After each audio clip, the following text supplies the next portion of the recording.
Your dog waits their whole life for you to do this. Don't betray them. Have you ever had the strange feeling that your dog understands you better than most people do? They notice your footsteps before you reach the door.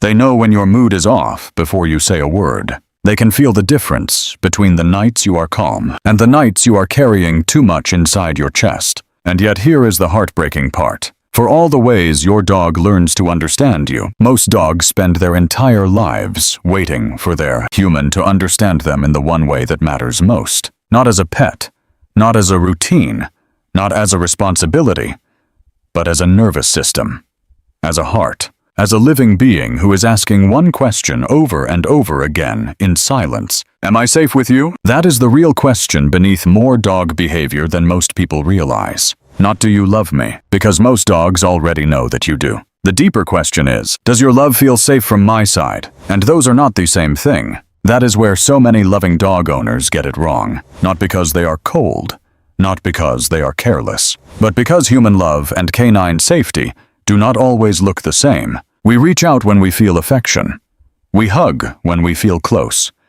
We interrupt when we think we are helping. We rush the walk because we think movement is the point. We follow them into their quiet corner because we think distance means rejection. But from your dog's side, many of those moments are being translated very differently. And if those moments happen often enough, trust does not always break with a dramatic scene. Sometimes it thins quietly, a little less leaning into your touch, a little more watching before approaching, a little more tension in the body. A little less of that full-body softness that tells you your dog feels completely at ease. So if this video reaches your heart a little harder than you expected, stay with me. Because what your dog has been waiting for their whole life is not more toys, not more commands, not more management, not even more affection in the way humans usually imagine it. Your dog has been waiting for a kind of love that their body can trust. And once you understand that everything changes, the hidden mistake most loving owners make. Most people think a good dog owner is someone who does more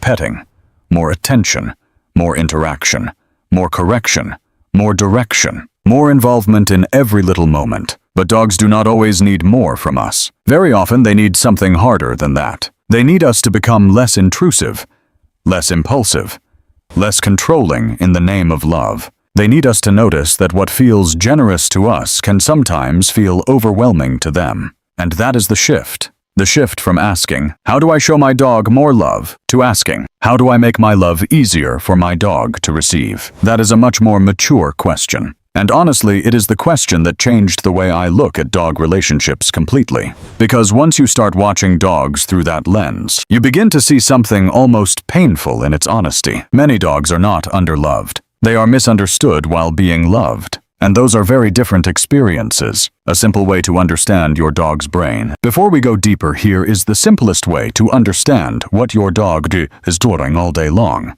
Your dog is constantly taking in information, your tone, your movement, your speed, your smell, your posture, your touch, your routine, your tension, your hissure, energy when you enter a room, and then often faster than you realize, their brain runs a very basic question: safe or not safe, predictable or unpredictable, voluntary or imposed. A very simple diagram looks like this. What your dog notices: tone, smell, touch, posture, movement, timing. Routine down arrow, fast, internal, check. Am I safe? Do I have choice? What happens next? Down arrow. If yes, right, arrow, soften. Approach, sniff, rest, connect. If no, then freeze, avoid, appease, monitor, brace. Become reactive, down arrow. Repeated moments become memory. This person feels safe, or I need to stay slightly guarded. That is why tiny moments matter. Because your dog is not only learning from the big moments, they are learning from the repetitions. From what happens again and again and again. Part 1. Stop turning affection into pressure. Let's begin with one of the most common mistakes. Your dog is resting. You walk by and reach down to pet them. That moment feels harmless, loving even. And sometimes it is, but not always. Because many owners read stillness as comfort when sometimes stillness is simply tolerance. A dog can stay still and still not want the interaction. A dog can avoid conflict and still not enjoy what is happening. A dog can be polite and still feel pressured. That is one of the hardest truths for loving people to hear, because we naturally assume that if the dog is not resisting, then the dog must be fine. But dogs often communicate discomfort quietly at first. A slight turn of the head, a small lip lick, a pause in the body, a yawn, a tightening around the eyes, a shift away that lasts half a second. And when those signals keep changing, nothing. Something important happens inside the relationship.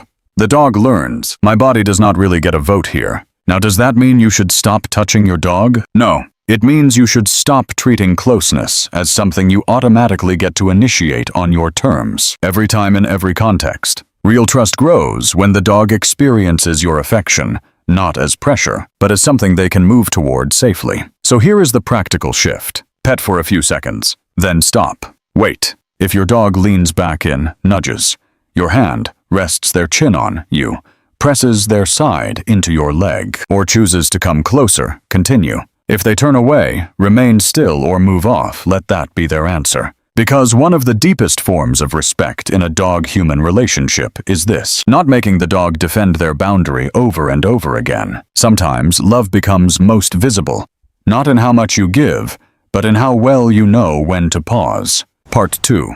Give them one place in the world that asks nothing from them. Now let's talk about one of the saddest betrayals dogs experience from people who adore them. Your dog disappears under a table, or into a crate, or behind the couch, or into the corner of a room, and you follow. You call them out. You reach in. You coax them back.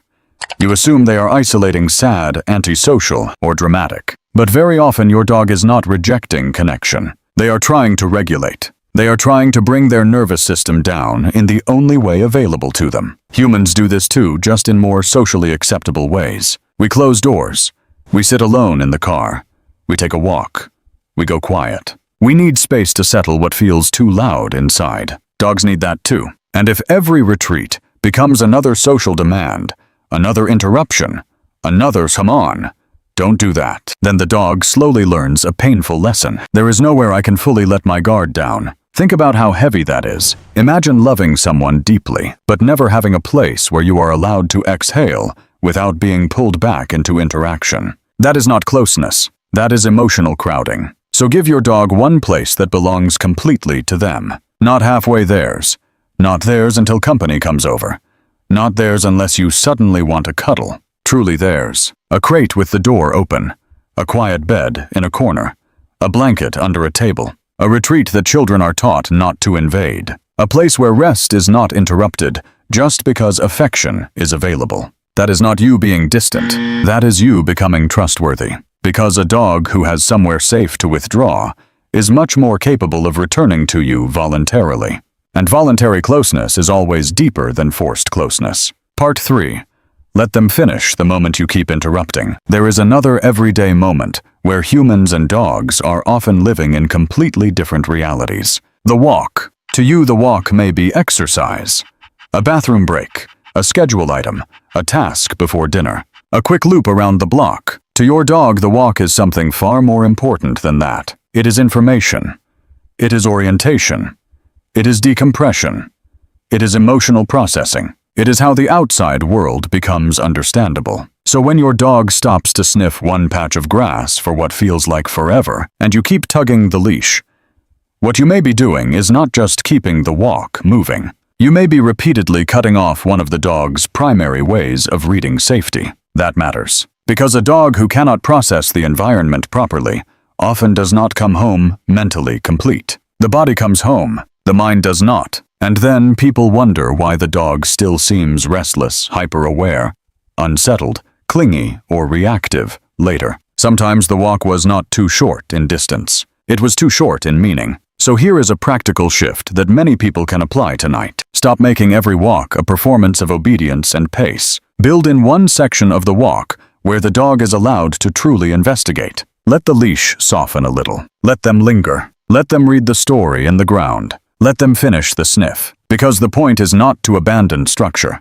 The point is to stop treating your dog's deepest form of environmental processing as if it were a nuisance. To you, it may look like delay. To your dog, it may feel like the difference between tension and relief. Part 4.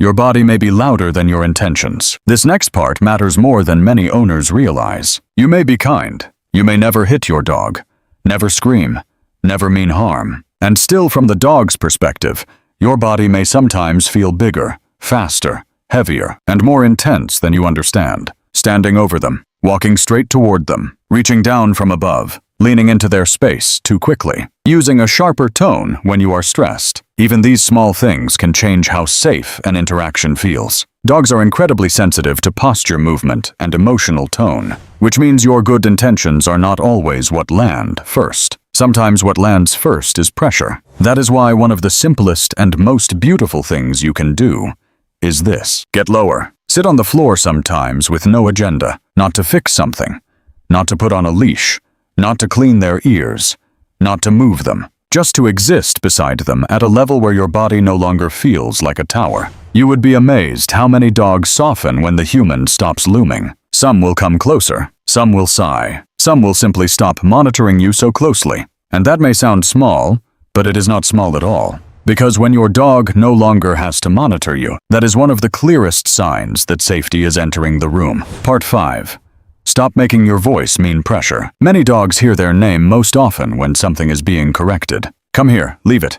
No, stop, get down, wait. And over time, even if the dog still responds, something subtle can happen. Your voice becomes associated more with management than connection. That is a problem, because your voice is one of the most powerful emotional signals in your dog's world. Your dog does not only hear words, they hear rhythm, they hear tension, they hear whether your nervous system is open or activated. So start talking to your dog at times when nothing is being demanded. Say good morning. Narrate what you are doing. Use their name when you are soft, not only when you are correcting. Let your voice become a place the dog can rest in, not just a system of commands they must decode. This does not mean being sentimental all day. It means allowing communication to have warmth, not only utility. That changes more than people think. Because a dog who hears your voice mostly as direction may obey you. But a dog who also hears your voice as reassurance begins to feel emotionally included in your life. And that is much deeper. Part 6, the real thing your dog has been waiting for. So what is the one thing your dog has been waiting for their whole life? Not a perfect owner, not someone who never makes mistakes, not someone with endless time money or the best training tools. Your dog has been waiting for this, for your love to become safe, readable, and respectful from their side. That is the thing. That is what changes everything. When touch becomes more voluntary, when rest becomes protected, when the walk becomes meaningful, when your body becomes softer, when your tone becomes steadier, when their signals begin to matter. Because dogs do not only bond through affection, they bond through what repeated moments teach their nervous system. And the message you want your dog to receive over and over is not just, "I love you." It is, "You are safe with me. I will notice you. I will not crowd you when you need space. I will not force closeness when you are asking for room. I will not rush what your mind still needs to finish. I will not keep making you manage my version of love. I will learn your language too." That is the kind of love a dog can trust. A real-life reflection block for you to personalize. You asked for a more personal, grounded style. So here is a short section you can replace with your real experience. There was a time I thought I was being a very loving dog owner, simply because I was always affectionate. I would touch my dog constantly, call them over often, and assume more interaction meant more connection. But the more I paid attention, the more I noticed something humbling. My dog relaxed more when I became quieter, slower, and more observant. I started pausing before touching. I stopped following them every time they walked away. I let them finish their sniff. And strangely, our bond did not become colder. It became deeper. That changed the way I understand love, not only in dog relationships, but honestly in life. Try this tonight. Tonight, do one simple thing. Do not immediately call your dog over. Go sit on the floor a few feet away. Say their name once softly. Then do nothing. No pressure. No patting the ground. No reaching. No insistence. Just availability. And watch. If they come closer, receive them gently. If they stay where they are, let that be safe too. Because maybe the deepest truth is this. Your dog was never asking for louder love. They were asking for a love that does not make them brace. A love that feels calm in the body. A love that respects silence. A love that notices. a love that waits, a love that can be trusted from the inside. And if you give them that, something beautiful happens. They do not just live beside you. They begin to soften beside you. They begin to choose you more freely. They begin to rest more deeply. And one day you realize your dog is no longer just existing in your home. They are finally exhaling in it. Maybe that was the thing they had been waiting for all along. This video is for education and relationship building only. It is not a substitute for veterinary or behavioral diagnosis. If your dog shows sudden aggression, repeated growling when touched, severe separation, distress, intense fear, pain, related behavior, or major behavioral changes, please consult a licensed veterinarian and a qualified reward-based behavior professional.